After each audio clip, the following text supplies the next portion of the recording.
तो क्या होता है, गवर्नमेंट क्या करती है, विभिन्न प्रकार की सेवाएं हमको देती है, जिनमें सबसे पहला नाम आता है गवर्नमेंट टू सिटीजन, यानी गवर्नमेंट सेवा दे रही किसके लिए, आम नागरिक के लिए। उस प्रकार की सेवाओं की अगर हम बात करें तो जैसे कौन कौन सी सेवाएं मिलती हैं, हमने लिखा जमीन से संबंधित जो रिकॉर्ड मिलता है वो है किसका, गवर्नमेंट का है, लेकिन किसके लिए है, आम नागरिकों के लिए। इसलिए उस प्रकार की सेवाओं को क्या बोला जाता है, G2C, यानी government to citizen, government to citizen. दूसरी बात अगर हम करें तो हमारे पास और भी है ई डिस्ट्रिक्ट, क्या दिया है, MP ई डिस्ट्रिक्ट का नाम सुना होगा आप लोगों ने। जैसे आप आय प्रमाण पत्र बनवाते हैं तो MP ई डिस्ट्रिक्ट के माध्यम से उसको आप डाउनलोड कर सकते हैं, वेरीफाई भी कर सकते हैं। बहुत सारे जो आप आवेदन में लगाते हैं, अपना निवास प्रमाण पत्र, जाति प्रमाण पत्र, अपना आय प्रमाण पत्र, यहाँ तक मैरिज सर्टिफिकेट, बहुत सारे डॉक्यूमेंट लगाते हैं ना आप लोग, तो उसको गवर्नमेंट चाहे तो आपके सिटीजन पोर्टल से वेरीफाई कर सकते हैं कि आपने जो दिया है वो सही है कि नहीं, जो तारीख वगैरह दिया है वो सही है कि नहीं। क्योंकि आंखों को धोखा तो दे सकते हैं लेकिन कंप्यूटर को धोखा नहीं दे सकते हैं। इसी प्रकार से क्या होता है, बहुत सारे सर्विसेज हैं जो गवर्नमेंट किसके लिए बना के रखा है, सिटीजन के लिए बना के रखा है। तो उन प्रोग्राम को या उन सेवाओं को क्या बोला जाता है, G2C। अगली बात अगर हम करें गवर्नमेंट टू बिजनेस, यानी कि G2B, यानी कि बहुत सारी सेवाएं ऐसे रहते हैं जो गवर्नमेंट खुद का बिजनेस भी चलाती है, या बहुत सारी सेवाएं ऐसी भी रहती हैं जो बिजनेसमैन के लिए रहती हैं, व्यापार से संबंधित कामों के लिए रहती हैं। वो क्या होते हैं, गवर्नमेंट टू बिजनेस मॉडल।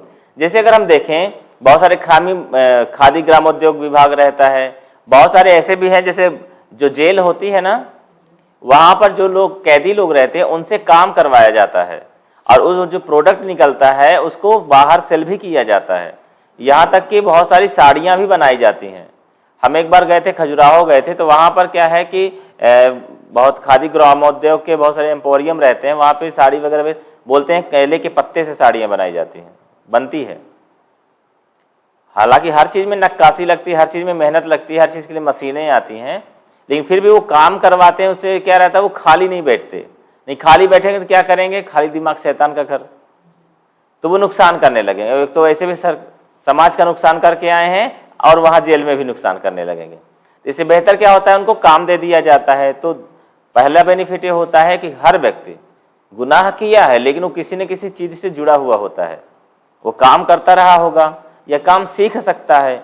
तो अभी जब तक वो जेल में है तब तक वो कुछ काम करता रहे, और जेल से जाने के बाद उसको कुछ फंड मिल जाता है, पैसा मिल जाता है, जो वो काम करता है उसको पैसा मिलता है, और वो पैसा जब बाद में निकलेगा तो उसको दिया जाएगा, तो बाहर जाके अपनी जिंदगी को बेहतर तरीके से व्यवस्थित कर सकता है, तो वो बेनिफिट हो जाता है। तो वो सारी व्यवस्था किसकी होती है, G2B की, G2। अगली बात अगर हम करें गवर्नमेंट टू एम्प्लॉय, गवर्नमेंट बहुत सारी सेवाएं ऑनलाइन के माध्यम से एम्प्लॉय के लिए भी रखती है। जैसे देखिए हमारे पास क्या है, EPF, आप कहीं काम करते हैं तो फंड वो कंपनी, चाहे गवर्नमेंट हो, चाहे LTD हो, चाहे दूसरी प्राइवेट कंपनी हो, बहुत सारे एम्प्लॉय का क्या होता है, PF कटता है। अब वो जो PF कटता है उस PF को आप किसको दे रहे हैं, पहले गवर्नमेंट को दे रहे हैं। और अगर आपको जरूरत है तो क्या कर सकते हैं, वो पोर्टल बना के रखा है भैया, गवर्नमेंट क्या करके रखा है, पोर्टल बना के रखा है। उस पोर्टल के माध्यम से आप क्या कर सकते हैं, अपने PF अमाउंट को विड्रॉ कर सकते हैं, यानी निकाल सकते हैं। तो पैसा कहाँ आ जाएगा, आपके अकाउंट में आ जाएगा, फिर आपकी मर्जी जैसा इस्तेमाल करना चाहते हैं उसका इस्तेमाल कर सकते हैं। ये बात क्लियर है। अगली बात अगर करें हम गवर्नमेंट टू गवर्नमेंट, बहुत सारे काम ऐसे होते हैं, जैसे एक गवर्नमेंट हमारी मध्य प्रदेश सरकार हो गई, एक गवर्नमेंट हमारी कहाँ की हो गई, उत्तर प्रदेश सरकार हो गई, या दिल्ली की सरकार हो गई, या दूसरे बहुत सारे स्टेट हैं, कहीं की भी सरकार हो सकती है। सरकार और सरकार के बीच में भी तो बातें होती हैं। आपने बहुत सारे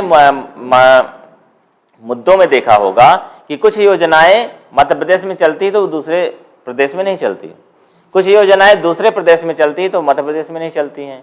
वो डिपेंड दो वजह से करती है। पहली चीज तो क्या हो सकता है कि दोनों जगह की सरकार अलग अलग पार्टी की हो, ठीक है ना, पहली बात हो सकती है। दूसरी बात ये भी हो सकती है कि वो योजना स्टेट गवर्नमेंट की है कि सेंट्रल गवर्नमेंट की है, ये भी बातें रहती हैं। तो बहुत सारे मुद्दों की वजह से ये चीजें अलग अलग हो सकती है। लेकिन गवर्नमेंट टू गवर्नमेंट जब प्रोजेक्ट चलता है तो उनका मेन मकसद होता है कि हमें जो जरूरत है हम आपको देंगे, आपको जो जरूरत है आप हमसे ले लीजिए।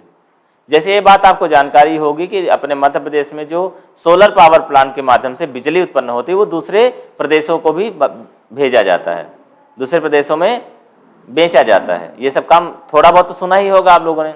इसके अलावा भी बहुत सारे प्रोजेक्ट होते हैं। जैसे मान लीजिए कोई एक क्रिमिनल है जो मध्य प्रदेश में कोई गुनाह करके वो दूसरे स्टेट में जाके छिप गया है, तो उसको तो ये लगता है कि भाई हम गुनाह किए हैं, हमारी पुलिस में जो रिकॉर्ड है वो कहाँ, मध्य प्रदेश में है, हम तो छिपे हुए कहाँ पे हैं, उत्तर प्रदेश में या छत्तीसगढ़ में या किसी दूसरे स्टेट में। ऐसा नहीं है। गवर्नमेंट और गवर्नमेंट के बीच में टाई अप है, भैया हमारे यहाँ का कोई अगर क्रिमिनल आपके यहाँ जाता तो आप पकड़ के दे दो मुझे, और आपके यहाँ का कोई भाग के हमारे यहाँ आता है तो हम आपको देंगे। इससे बेनिफिट क्या होगा कि जो गलत तरीके से गलत काम होते हैं वो रुकेगा। लोगों के अंदर एक डर रहेगा कि हम भाग लें चाहे कहीं भी पकड़े जाएंगे। सही बात है ना।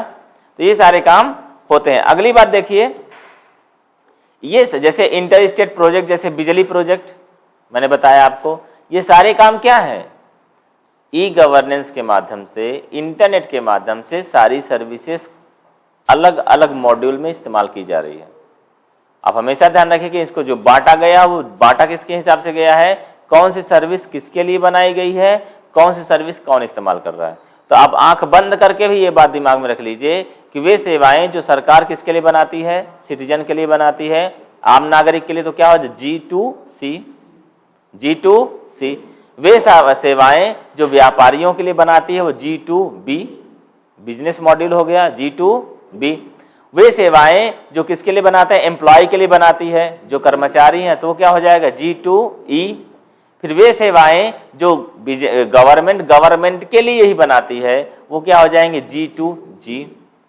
क्लियर है बात, याद रहेगा। चलिए आगे बात करते हैं। अगला हमारा ऑप्शन है ई गवर्नेंस के विभिन्न वेब एप्लीकेशन। ई गवर्नेंस का मतलब दिमाग में रखिएगा, ई मतलब है इंटरनेट। ई मतलब क्या है, यानी इंटरनेट के माध्यम से विभिन्न प्रकार की दी जाने वाली गवर्नमेंट की सरकारी योजनाओं की सेवाएं, ठीक है ना, जिससे आपको ऑफिस टू ऑफिस भटकना ना पड़े। जैसे एक तो प्रोग्राम आता था चला मुसद्दी ऑफिस, देखा आप लोगों ने, ऑफिस देखा आप लोगों ने। एक उसमें कैरेक्टर था मुसद्दी लाल, तो वो क्या करता था, उसको कोई न कोई प्रॉब्लम आ जाया करती थी। जैसे उनको मान लीजिए जाति प्रमाण पत्र बनवाना है, तो जाति प्रमाण पत्र बनवाने के लिए उनको एक ऑफिस जाना पड़ेगा, ठीक है ना। निवास प्रमाण पत्र बनाना है, लोक सेवा केंद्र जाना पड़ेगा, वहां पर कोई पांडे जी मिल जाएंगे, कोई तिवारी जी मिल जाएंगे, कोई वर्मा सर मिल जाएंगे, कोई पटेल सर मिल जाएंगे। फिर वो बोलेंगे, वर्मा सर बोलेंगे जाके आप तिवारी जी से मिल लीजिए, सब बता देंगे। तिवारी जी बोलेंगे पांडे जी से मिल लीजिए, सब बता देंगे। फिर वो बोलेंगे आप जाके वर्मा जी से मिल लीजिए, तो बोलेंगे कुछ खर्चा पानी दो तब तो काम करवाएं। तो ये इस सिलसिले में क्या होता था, जो 50 रुपए काम रहा करता था या जो फ्री में हुआ करता था वो 500-1000 रुपए लग जाया करता था। मतलब एक जो ऑफिस की एक स्टाइल है काम होने की, वो चीजें उसमें दिखाया गया है। यूट्यूब में भी मिल जाएगा, हंसी मजाक वाला प्रोग्राम है, आप चाहें तो देख सकते हैं। खैर कोई बात नहीं, हम जो बात कर रहे हैं क्या है, उन चीजों से बचने के लिए सारी चीजों को क्या कर दिया गया है, ई मोड में ला दिया गया है, यानी कि इंटरनेट के माध्यम से सेवाएं आपको दी जा रही। जैसे कुछ चीजों की बात करें, बैंकिंग है, बैंकिंग ऑनलाइन हो गया ना, तो क्या हुआ, सरल हो गया। ना तो हमें लाइन में लगना है, ना तो पेमेंट करने के लिए, ना रिसीव करने के लिए। पेमेंट की कोई अगर हमको भेजना चाहता है तो उसको भी लाइन में लगने की जरूरत नहीं। पेमेंट मुझे किसी को भेजना है तो मुझे भी लाइन में लगने की जरूरत नहीं है। कोई चलान करना है, मुझे बिजली का बिल जमा करना है तो लाइन में लगने की जरूरत नहीं है। आपको मतलब देखा होगा आप लोगों ने, पर फिर भी थोड़ा सा कम देखा होगा, बिजली बिल जमा करने के लिए आमतौर में हर व्यक्ति की एक आदत सी है, अंतिम तारीख में ही या 1-2 दिन पहले ही वो काम करना चाहता है या करता है। क्योंकि पैसा देना है तो उसको भी लगता है कि हम पहले पैसा दे के क्या करें, फायदा क्या है हमको, एक ऐसा दिमाग में रहता है ना। तो क्या करता है, लास्ट डेट में जाता है। लास्ट डेट में क्या प्रॉब्लम है, सब लोग लास्ट डेट में जाते हैं। कुछ लोगों को तो ये खबर हो जाती है कि अरे अच्छा फलाने बिजली बिल जमा कर, कहां जा रहे हो भाई, आज सोचे बिजली बिल जमा कर, अरे मैं भी भूल गया था, चलो मैं भी चलता हूं। ऐसा होता है ना। तो क्या होता है, भीड़ बढ़ जाती है। अब जो काम कितने समय का था, मुश्किल से 5 मिनट का, उसमें कितना समय लग रहा है, आधा घंटा। किसका फायदा, किसका नुकसान, पैसा ज्यादा लग रहा है क्या?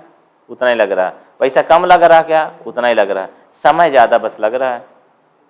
अच्छा, अब क्या हो गया है, जो काम 5 मिनट का था हम आधा घंटा में करते थे, अब लास्ट डेट में भी आप पेमेंट करिए और कितना समय लगेगा? मुश्किल से 1 मिनट, मुश्किल से। यहां तक कि अब तो बहुत सारे डिजिटल जो सर्विस प्रोवाइडर हैं जैसे फोन पे, गूगल पे या पेटीएम वगैरह, ये बोलते भैया ऐसा करो आप ऑटो पेमेंट कर दो। ऑटो पेमेंट कर दो मतलब अपने से ही जैसे बिल जनरेट होगा वैसे ही आपका पेमेंट आपके खाते से कट हो जाएगा। पैसा तो जाएगा आपके खाते से ही फाइनली, तो क्या होगा, जैसे बिल जनरेट होगा वैसे ही पेमेंट कट हो जाएगा। आपको दिमाग में रखने की जरूरत, ये बात मालूम है आप लोगों को? नहीं मालूम है तो मैं बता रहा हूं, ठीक है ना। ऐसा होता है, जितने बिल आपके आते हैं, ठीक है ना, चाहे बिजली बिल हो, चाहे आपका टेलीफोन बिल हो, चाहे आप मोबाइल रिचार्ज की बात, सबको आप क्या कर सकते हैं, ऑटो पे मोड में डाल सकते हैं और अपने से जैसे उसका टाइम आएगा क्या हो जाएगा, वो कट जाएगा। ठीक है, तो ये सारी सेवाएं क्या है हमारे पास, ई गवर्नेंस की सेवाएं हैं। पासपोर्ट भी आप घर बैठे आवेदन कर सकते हैं, पेंशन से संबंधित जो भी जानकारी वो निकाल सकते हैं, जमा कर सकते हैं। ई ऑफिस की अगर बात करें, आपको जैसे मान लीजिए किसी ऑफिस जाना है, कौन से ऑफिस जाना है, मान लीजिए आपको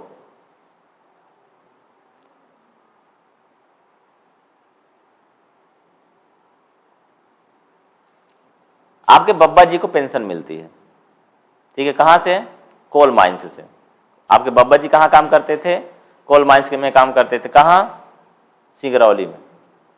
अब सिगरौली जाने में और बब्बा जी को ले जाने में तकलीफ है, बस करना क्या है, एक तो पत्र व्यवहार करना है, वहां जाके तो फार्म जमा करना है, वहां जाके तो फार्म जमा करना है। तो जाना जरूरी है कि नहीं जरूरी है, लेकिन जाने की जरूरत नहीं। क्या करो आप, उनकी ईमेल आईडी मिल जाए, कहां से, ऑनलाइन। उनका एक ऑफिशियल पोर्टल होता है, वो उसमें कांटेक्ट कर सकते हैं, मोबाइल नंबर मिल जाएगा, बात कर लीजिए और यहाँ से सेंड कर दीजिए, ऑफिशियली उस एक्सेप्ट हो जाएगा और आपका काम हो गया। फायदा किसका हुआ, कस्टमर का फायदा हुआ, उस व्यक्ति का फायदा हुआ और उस बुजुर्ग का भी फायदा हुआ कि सिंगरौली उनको हडल नहीं करना पड़ेगा या उनको प्रॉब्लम नहीं होगी। तो सारी सेवाएं क्या है, आपको ही चीजों को व्यवस्थित तरीके से सुचारू रूप से पहुंचाने के लिए। ठीक है, अगली बात करें एग्रीकल्चर से संबंधित। आपसे खेती नहीं बनती, आपसे खेती नहीं बनती, फिर भी चाहते हैं कि हम खेती कर लें, तो ढेर सारे एप्लीकेशन भी हैं और ऑनलाइन आपको ढेर सारे लोग ज्ञान देने वाले हैं। आपको जो सही लगे उसके हिसाब से काम कर लीजिए, प्रॉब्लम सॉल्व हो जाएगी, प्रॉब्लम सॉल्व हो जाएगी। लैंड रिकॉर्ड आप जानते ही हैं, भूमि से संबंधित जानकारी। पुलिस में कंप्लेन भी करना है तब जाने की जरूरत नहीं, पुलिस स्टेशन ऑनलाइन कर सकते। कल ही मैंने किया है एक ठो, उसका मोबाइल चोरी हो गया था, पुलिस स्टेशन वाले बोले ऑनलाइन अब कंप्लेन होगी, फिर हमने उसको ऑनलाइन रिकॉर्ड डाला। ठीक है ना, ट्रेजरी से संबंधित काम कर सकते हैं, पेमेंट बहुत सारी चीजों का चालान करता है, वो ट्रेजरी से जमा होता है, तो वहां भी जाने की जरूरत नहीं है। सीएससी से संबंधित बहुत सारे काम होते हैं और भी बहुत, ई कोर्ट, अब केस लगाने के लिए जबलपुर जाने की जरूरत नहीं है, अब यहीं से लगाइए। सुप्रीम कोर्ट जाने की दिल्ली की जरूरत नहीं है, आप यहीं से केस करिए। ठीक है ना, और तो और आपको यदि सलाह लेना है तो भी वो ऑनलाइन सलाह मिल जाता है। सीएससी एक सेवा चालू किया है जिसमें क्या करता है, आप वकील हायर करते हैं तो बहुत ज्यादा पैसा लगता है ना, यहाँ तो 500-1000 में काम हो जाएगा और अच्छे एक्सपर्ट लोगों की सलाह मिल जाएगी। ठीक है ना, कि क्या करना है और फिर आगे की प्रोसेस जो रहती है वो भी किया जा सकता है। तो आज जमाना क्या हो रहा है, ई की तरफ जा रहा है। किधर तरफ, ई यानी कि इलेक्ट्रॉनिक्स की तरफ जा रहा है, इलेक्ट्रॉनिकली सारा काम करना चाह रहा है, यानी कि घर बैठे सारी सेवाएं हो जाएं।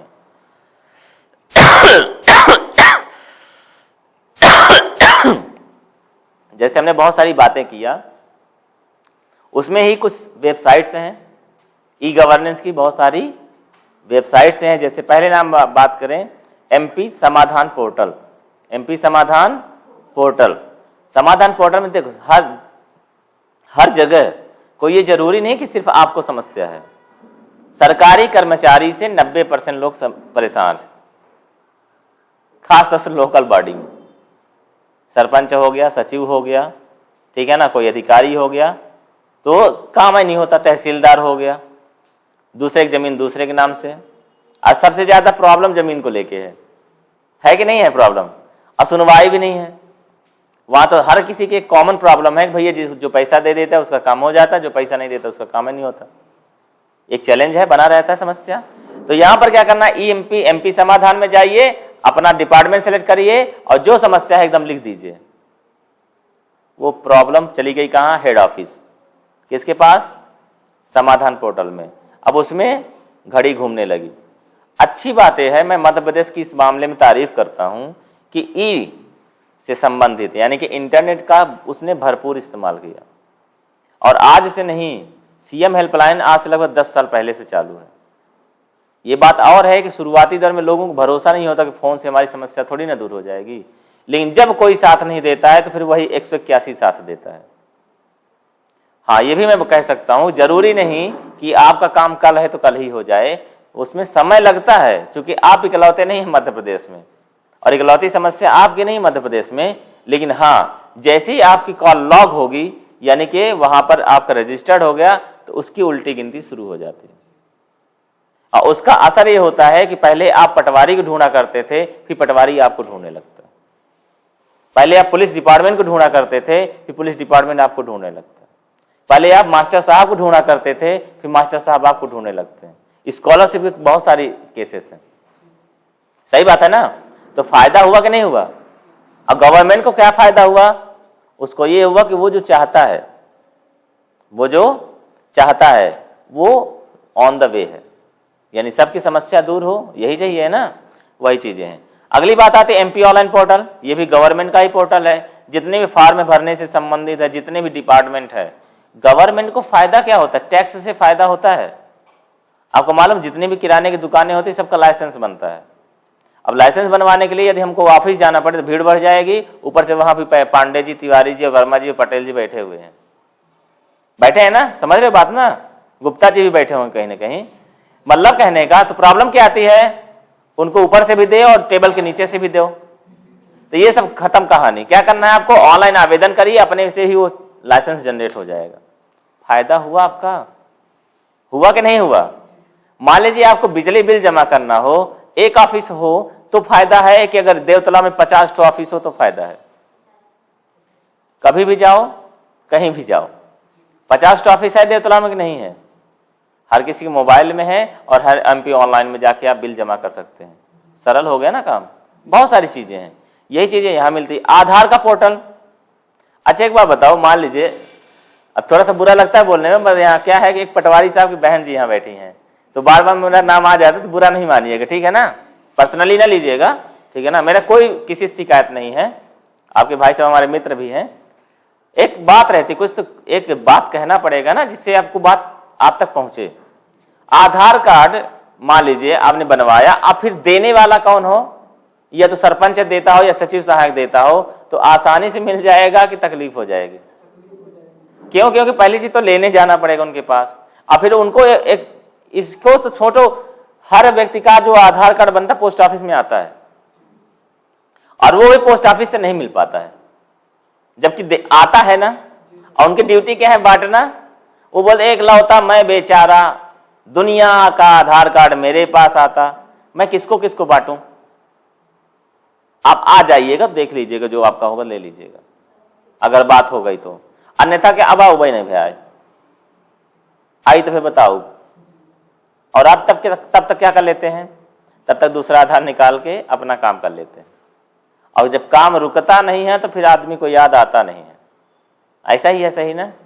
तो काहे को जाए हम कहाँ, पोस्ट ऑफिस, काहे को जाए हम कहाँ, सचिव सहायक के पास, काहे को जाए हम कहाँ, सरपंच के पास, काहे को जाए हम कहाँ, पटवारी के पास। सारा काम कहाँ से होता है, मोबाइल में, ठीक है ना। अंगूठा सारा काम करने लगा है, करता है ना। वो सारी चीजें क्या है, हमारे बहुत सारे वेब पोर्टल बने हुए हैं। अगली बात, अगर डिजिटल लॉकर, चर्चा किया था हमने, बात हुई थी ना हमारी आपकी। तो डिजिटल लॉकर क्या करता है, आपको 10 MB का फ्री स्पेस देता है। 10 MB छोटा ना मान लीजिएगा, ठीक है ना। आपके सारे जितने भी सरकारी दस्तावेज है उसको वेरीफाई करने का ऑप्शन देता है। आप MP बोर्ड से पढ़े हैं तो भी अपनी मार्कशीट डाउनलोड कर सकते हैं, गुम हो गई कोई दिक्कत नहीं। आप CBSE से पढ़े तो भी कर सकते हैं, MP बोर्ड के ही बहुत सारे दूसरे बोर्ड से किए हैं तो भी कर सकते हैं। पहली चीज तो क्या हो गया, वेरीफाइड हो गया, कोई डुप्लीकेट तो मार्कशीट नहीं दे दिया है। दूसरी बात, ड्राइविंग लाइसेंस है, रजिस्ट्रेशन है, या और भी इंश्योरेंस डॉक्यूमेंट है, वो सब डाउनलोड हो जाता है। तो फायदा क्या होता है, लेके चलने की जरूरत नहीं कि झोला एक ठो लेके चले आदमी, ठीक है ना, सारा काम हमारा ऑनलाइन हो जाता है। आधार कार्ड भी उसी में आ जाता है, डाउनलोड भी हो जाता है, शेयर भी हो जाता है, दिख भी जाता है, कुछ भी लेके चलने की जरूरत नहीं।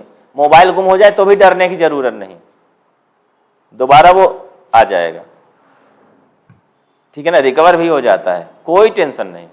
फायदा है कि नहीं है।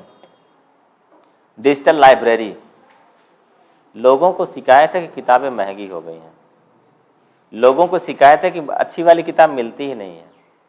कोई बात नहीं, आप आ जाइए नेशनल डिजिटल लाइब्रेरी में, NDL में। क्या है option, NDL, national digital library.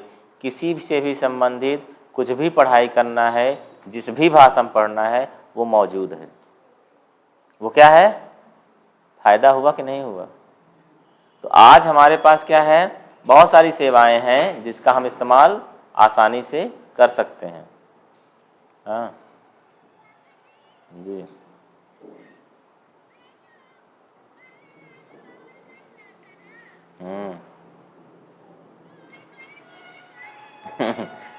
मेरे पास रखिए, मैं आऊंगा तो ले आऊंगा, ठीक है।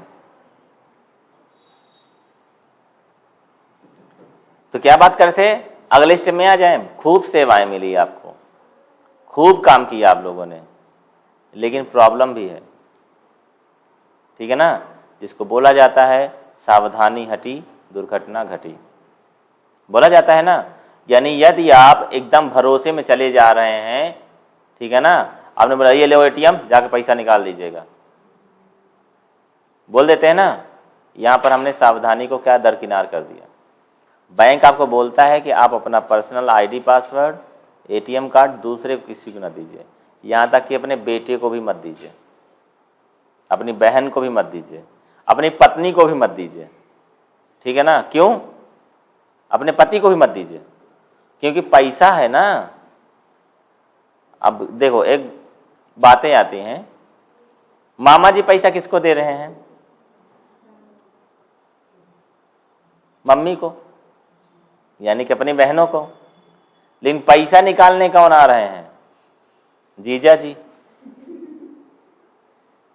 मतलब एक थोड़ा सा एक मेंटेलिटी की बात कर रहे हैं। कल ही हमारे दिमाग में आया कि बताओ, पैसा तो वैसे महिला को मिला है, उसकी जहां मर्जी वहां खर्च करे, लेकिन उस पर भी प्रेशर किसका है, साहब जी का। वो बोलते हैं कितना पैसा है, बता दिए, 1200 है या 1300 रुपया है, 1000 निकाल दो। अच्छा, जब पैसा देने लगे कौन हाथ बढ़ाएगा, देवी जी नहीं बढ़ाएंगे, भाई साहब बढ़ाएंगे। मतलब क्या है, उनको पता है कि हर महीने इनका पेंशन बढ़ गया है, इनको पैसा आएगा। देवी जी को मालूम हो या ना मालूम हो, साहब जी को मालूम होता है कि कितने तारीख को इस बार आएगा पैसा, ठीक है ना। ये नुकसान है मेरे हिसाब से। ये पैसा कम से कम इतना पैसा तो बचा के रखना चाहिए ना यार। 1000 रुपये आता है, माना कि कम है, लेकिन क्या होता है, जैसे 2-3 महीना हो जाता है तो 3000 में बदल जाता है पैसा, ठीक है ना। और 3000 में कोई ना कोई काम होता है। एक्चुअल में जो चीजें जिस उद्देश्य से बनाई जाती हैं, यदि उसका वास्तव में उसका वही तरीके से इस्तेमाल हो तो वास्तव में उसका बेनिफिट मिलता है। ये जो पैसा देने की योजनाएं थे, एक बार मैंने पढ़ा था तो उसमें यही बोला गया था कि एक्चुअली क्या है, सेल्फ डिपेंड बनाया जा रहा है कि उनको परेशानी में, मुसीबत में दूसरे पे डिपेंड ना होना पड़े।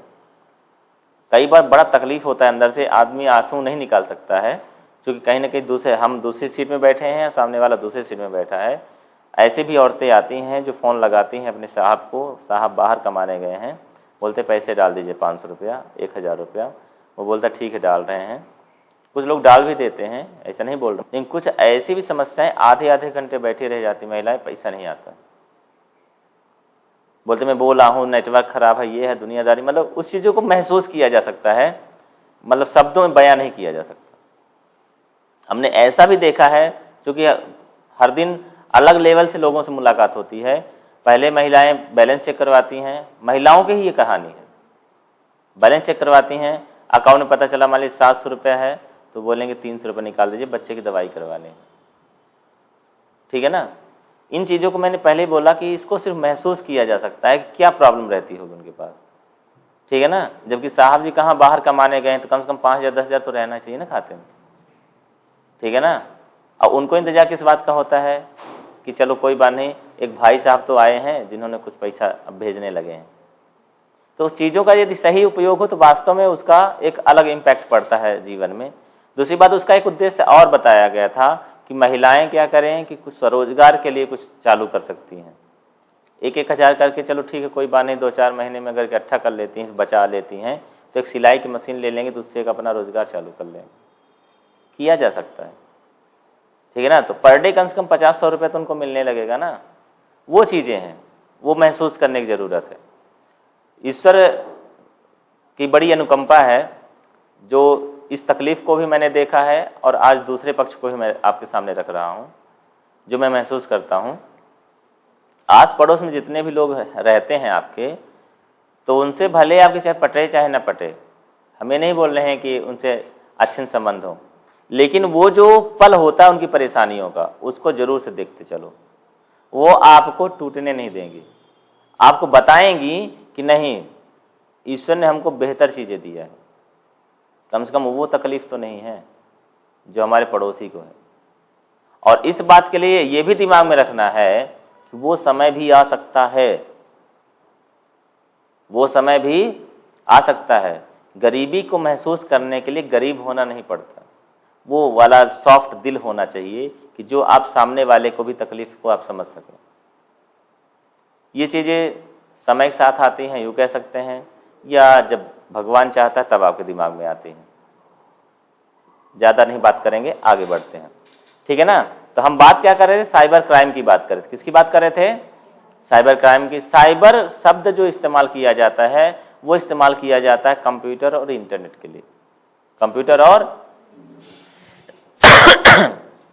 क्राइम शब्द का मतलब क्या होता है, किसी भी प्रकार का नुकसान करना, सिंपल सी बात है, ठीक है ना।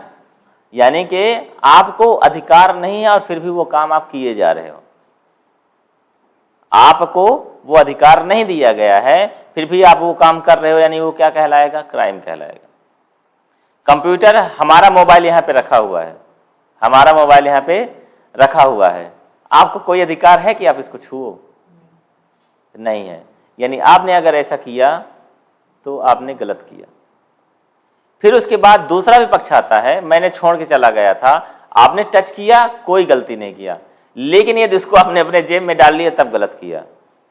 यदि आपने उसको मेरे तक पहुंचा दिया तो आप शाबाशी के कभी काबिल हैं, और जो पहले आपने गलती की टच करने का, वो अब माफ हो गई, क्योंकि आपने किस में किया, आपने मेरा नुकसान नहीं किया, आपने मेरा बेनिफिट सोचा। यही बात है। इंटरनेट या कंप्यूटर की अगर बात करें, बहुत सारी सूचनाएं आप अपने मोबाइल में अपनी पर्सनल फोटो रखते हैं। मैं आपका मोबाइल लेऊं, दीजिए मुझे एक फोन लगाना है, तो आपने दे दिया मुझे, और फिर मैं आपके मोबाइल खुल गया, ओपन हो गया ना, आपकी फोटो को मैं अपने मोबाइल में शेयर करूं, ये चीटिंग है, गलत बात है ना। वो क्राइम कहलाता है। वो क्या होता है, क्राइम कहलाता है। मैंने आपकी बिना अनुमति के आपकी फोटो को शेयर कर दिया, अपने चाहे स्टेटस में, चाहे फेसबुक में, चाहे जिसमें, वो क्राइम कहलाता है। क्या कहलाता है वो, क्राइम। हर चीज के लिए अलग अलग धाराएं हैं जेल तक जाने के लिए, ठीक है ना। तो हमारे पास क्या है, एक प्रकार की ऐसी क्रिमिनल एक्टिविटी जिसे कंप्यूटर अथवा इंटरनेट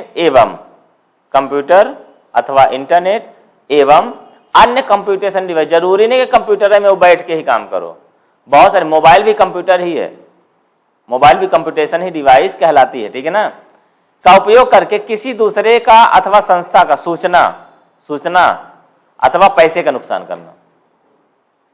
सूचना का भी नुकसान आप कर सकते हैं, पैसे का भी आप नुकसान कर सकते हैं, तो सारी चीजें क्या कहलाती हैं, क्राइम कहलाती है।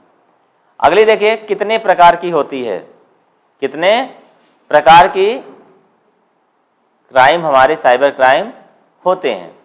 तो पहले नंबर में आता है क्या हमारा, फिशिंग। पहला क्या होता है, फिशिंग। फिश मतलब मछली, फिशिंग मतलब मछली पकड़ना, ठीक है ना। इस शब्द का इस्तेमाल किया जाता है जब इंटरनेट के माध्यम से आपकी आईडी और पासवर्ड को चुराया जाता है। कई बार ये बात बोली जाती है कि आप अपने पर्सनल बैंकिंग से संबंधित चीज़ों को नेट कैफ़े में इस्तेमाल ना कीजिए, नेट कैफ़े में इस्तेमाल ना कीजिए। क्यों ऐसा बोला जाता है? क्योंकि नेट कैफ़े में कई बार पीछे डोंगल लगा के आपकी पर्सनल जानकारी, आईडी और पासवर्ड को स्टोर कर लिया जाता है। थोड़ा वेट करिए सर, ठीक है, आते हैं 5 मिनट से। क्या किया जाता है? उसको स्टोर कर लिया जाता है। तो उससे क्या होता है? आपका नुकसान होता है। उससे क्या होता है? नुकसान होता है आपका। तो हमको क्या करना है? इन चीजों से बच के रहना। अगली बात आती है ईमेल फ्रॉड। क्या आती है बात? Email fraud. ईमेल फ्रॉड कैसे होता है? आपके पास आ गया ईमेल, बोले आपकी लॉटरी लग गई, सब पैसा लेने के लिए इस वाले लिंक में क्लिक करें और अपना फार्म भरें। फार्म भरा आपने, क्या देगा? सारी डिटेल दे दी आपने। देने के बाद क्या हुआ? लॉटरी सामने वाले की लग गई। लॉटरी किसकी लग गई? सामने वाले। आपके खाते में जितना था उतना आप उधारी लगने लगे, सामने वाले को दे दिया आपने। यही होता है ना, इन चीजों से बच के रहना है। स्पूफिंग, स्पूफिंग मतलब वेबसाइट्स वगैरह या ऐसा बना दिया जाएगा जैसे आपको लोग सही वाला यही वाला होगा। देवतला में 2 विजय ऑनलाइन है, मालूम है आप लोगों को? नहीं मालूम हम लोगों को? और दोनों एक ही लोकेशन में है, एक ग्राउंड फ्लोर में, एक अपर फ्लोर में है, ठीक है ना? गलत किया उन्होंने, ठीक है ना? फिर क्या किया उन्होंने? अपना नाम विजय पंडित ऑनलाइन करवा दिया, ठीक है ना? मतलब कहने का दोनों का नुकसान है उसमें, ठीक है ना? पहले को थोड़ा सा समझाना पड़ता है, दूसरे को क्या है, चिल्लाना पड़ता है। तो ये सब गलत है। ये स्पूफिंग में क्या करते हैं, जैसे एसबीआई की वेबसाइट है, एकदम ये एसबीआई जैसा ही बना देंगे तो आपको लगेगा हाँ ये तो ओरिजिनल वाला है। आपने आईडी पासवर्ड डाला, आईडी पासवर्ड कहां चला गया? गलत वाले आदमी के पास। नुकसान हुआ ना आपका। ये चीजें रहती हैं। अगली बात आती है हैकिंग।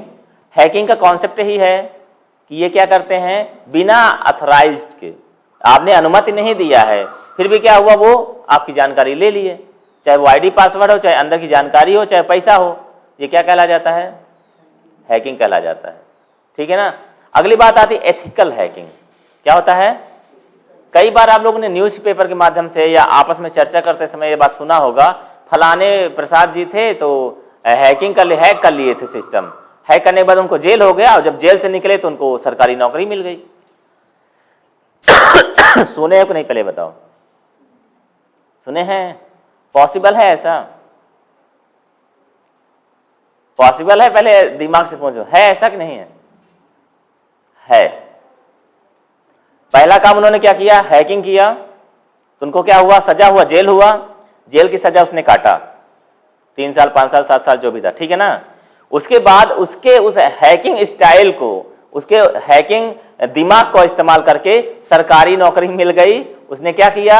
उनको एथिकल हैकिंग बना दिया। यानी कि सरकार को भी जरूरत पड़ती है कि कौन चीटिंग कर रहा है, और उनको क्या करते हैं, वो नेटवर्क के अंदर जाके पता करते हैं कि इस नेटवर्क में कमजोरी कहां है, कहीं इसका गलत तरीके से इस्तेमाल तो नहीं हो जाएगा। तो वो क्या कहलाता है? Ethical hacking. यानी बंदूक होती है ना, बंदूक का इस्तेमाल 2 तरीके से किया जाता है, ठीक है ना? पहला तो किसी को जान से मारने के लिए और दूसरा अपनी जान बचाने के लिए।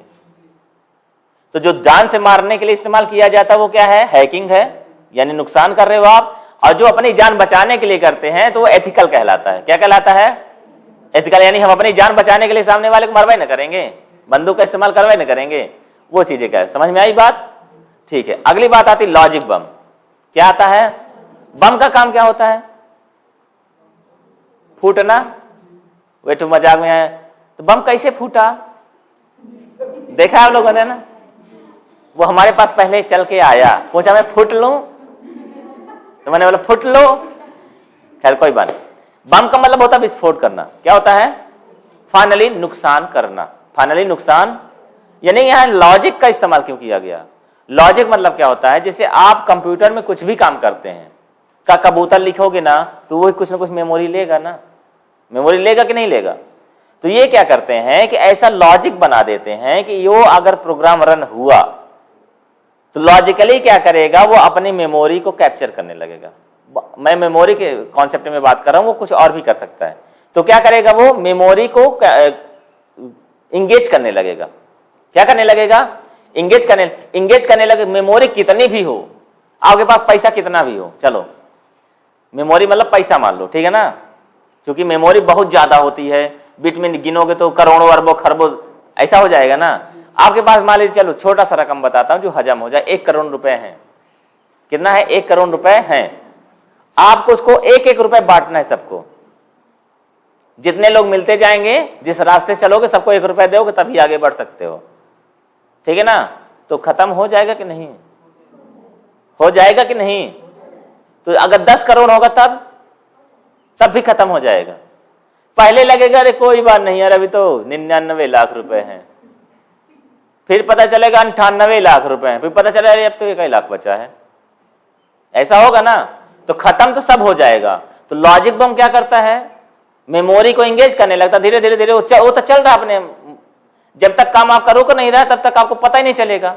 और जब स्पीड स्लो हो गई कंप्यूटर की, तब अरे यार पता नहीं कैसे नया कंप्यूटर लिए थे, परेशान कर रहा है, ये तो स्लो हो जाता, घूमने लगता, चलता ही नहीं है।